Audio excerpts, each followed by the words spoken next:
Pilbara, in fact, is a rich area for rock art, but it's not the painted rock art or what are known as pictographs, it's the engraved rock art or petroglyphs. And the Pilbara has more of those than most other places in Australia, and a wide range.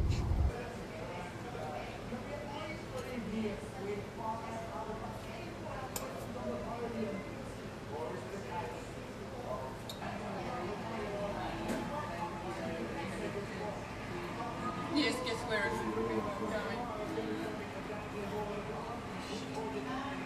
The rock is very hard. It doesn't weather so in the same way as sandstone or granite might exfoliate or just crumble. So once it's marked, it remains marked. So it's a very stable, hard rock that doesn't weather. So we have, fortuitously, a record that goes back over a long period of time.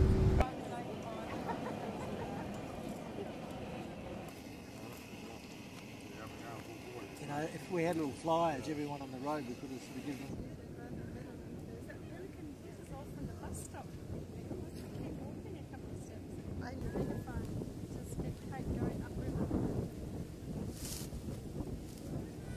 There they go. They've got the pearly cans.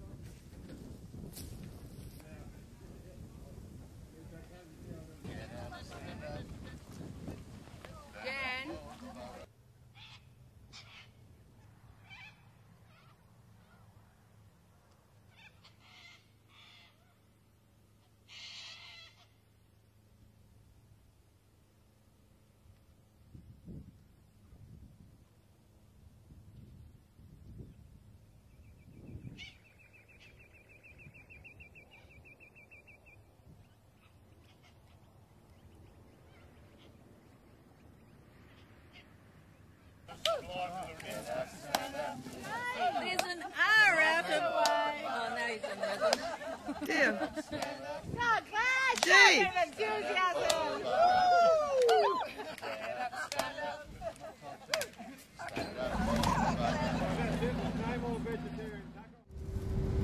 The Burrup, through time, was clearly a focus for human activity, probably because the rocky formations trap water. So when it rains, the water percolates through the rocks and comes out within these rock holes and springs through the landscape over a large period of time. In fact, creeks can still flow a year after the cyclonic rains.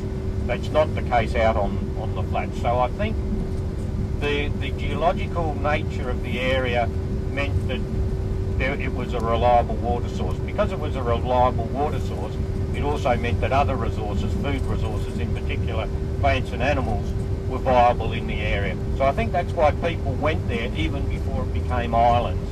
Now it's phenomenally rich in marine resources, shellfish as well as fish.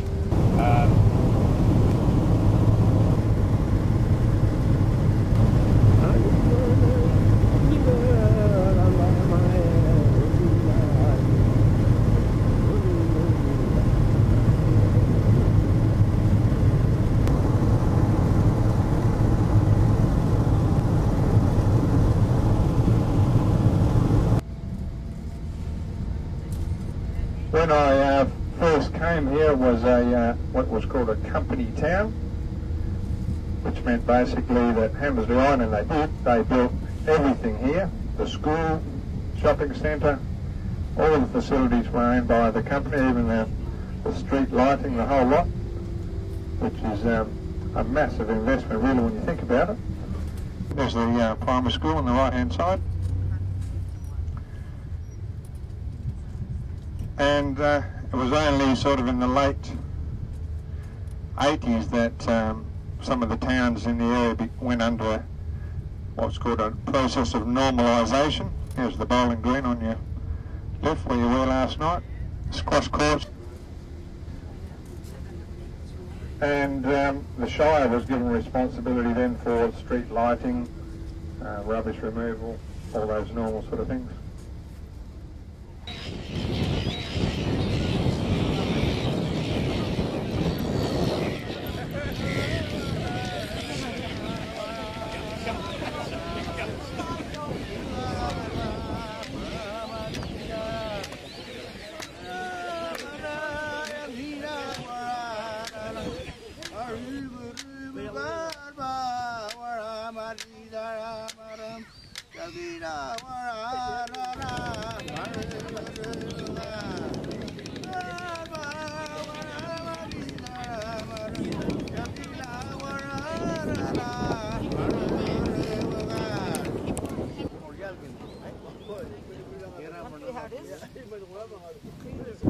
As far as the eye could see, the natural beauty of the land. And that's how I see the land. Yeah, that's, I reckon that's really good to see. Because where is cute as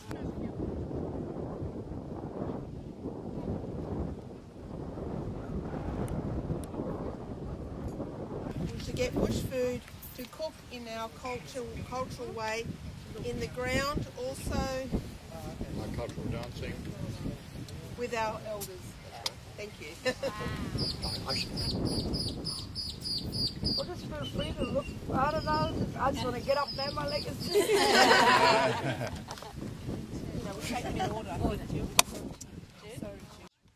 We believe that your culture is so very important. It is actually so old that it is our culture too, in a way, because it's almost from the beginning of all time. Not just your time, but our time. And we certainly really respect Indigenous culture, and we're here to try and help not only the Nalaman Jabandi, the Gumala people, all people who have problem in protecting their culture.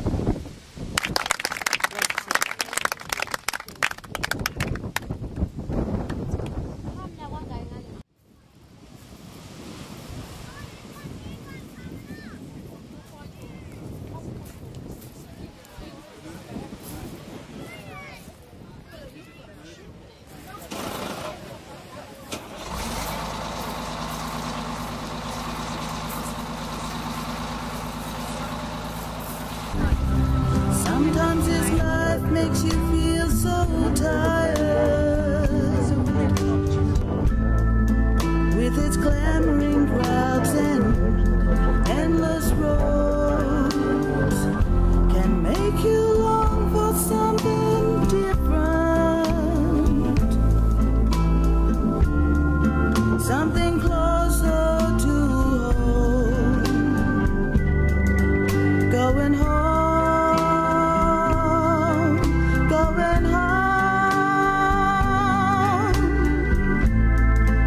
Going home for the very last time,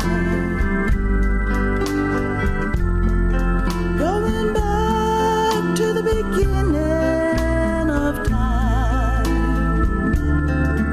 and I feel I'm going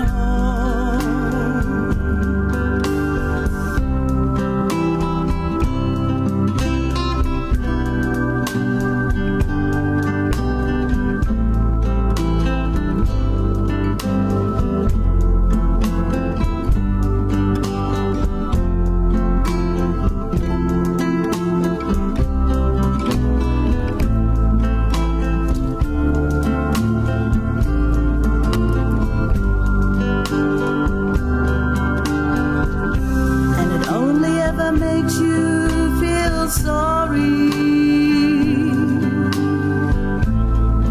for the ones who are left behind to face the music,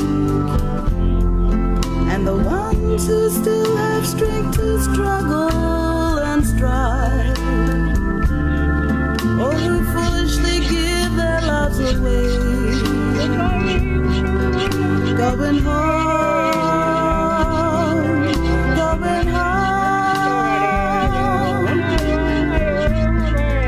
Going home for the very last time.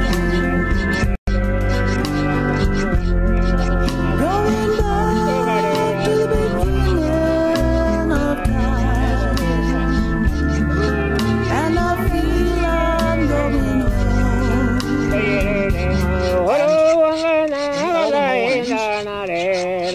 When the sun comes up, the face follows.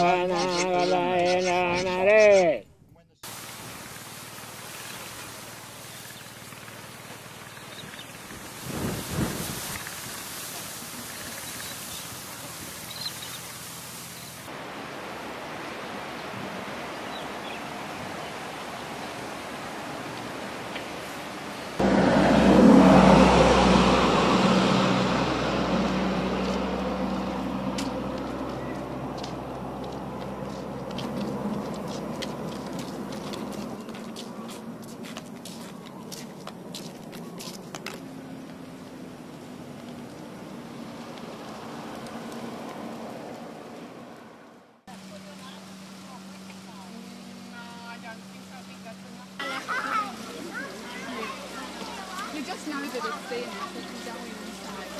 Yeah. Nothing. Mano? You know, ne? Nothing. You know, ne? All gone, ne? It's only on the one all on the marking on about a rock art. But that one I'm talking about is the big high one. I reckon it was there since Dampier being built. Yep. Oh, might be long before. It was been done away in the 1960s. Before that and all and people we're looking for we're looking for some of our carvings. Yeah. Yep. Which we seen on photographs, but never actually found the site. Yeah. They either been destroyed or removed. Demolished with that the whole. And we want to have the right to go and search for these places. Yep. We have a right as but can we for our spiritual can we get that right to be able to go back and look at our rights? Yep. Like go back and there might be like museums going to look at our old photographs. When they don't right, you know, that's our right. But you know, and Whitebird has taken it away, and you know, but it doesn't take our identity away. We still know who we are. Yep. But we need to go more further, looking into them things and passing it on to our children. Yeah. Now, ngai wangai nyenda wala. You ngai wirat bani waji sometime. Nungu tununga. And the soul is searching all the time where there's connections from the land. Now, ngai wirat bani but mining wants your country too, you know. And ngai worry because mining company wanted development, and where is all the intellectual copyright property belonging to the traditional people, landowners of that country? You know? I worry about it like that wirat ngai all the time. And I ask questions like human rights questions, social justice questions. Justify this government, justify this mining company, you know? You gotta justify programs that you do with Aboriginal people, justify it ethically, morally, spiritually, traditionally, tribally.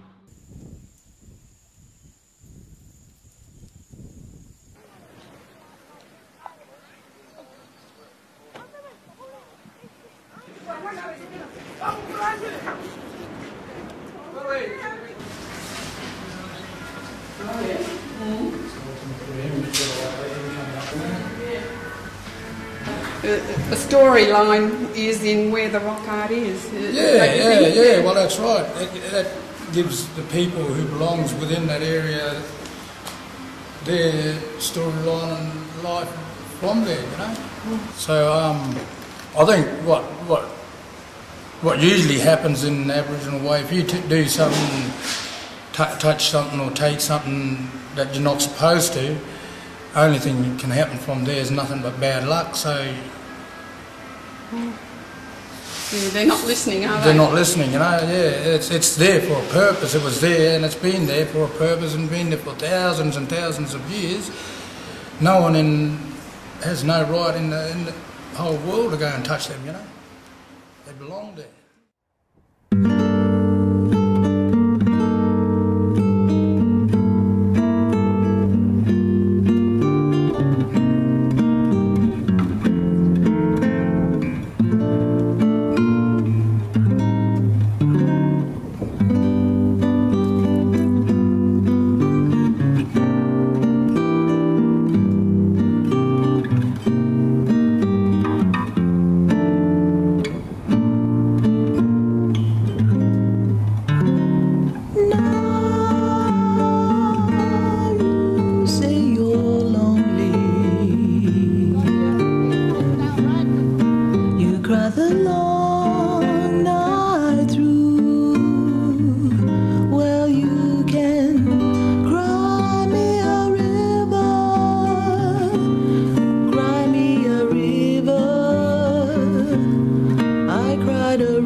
back in the olden days was about intellectual marriage arrangements through trade system with food, flora, fauna, sharing of the country, having mother birthing techniques in Burrup and on Injibandi country.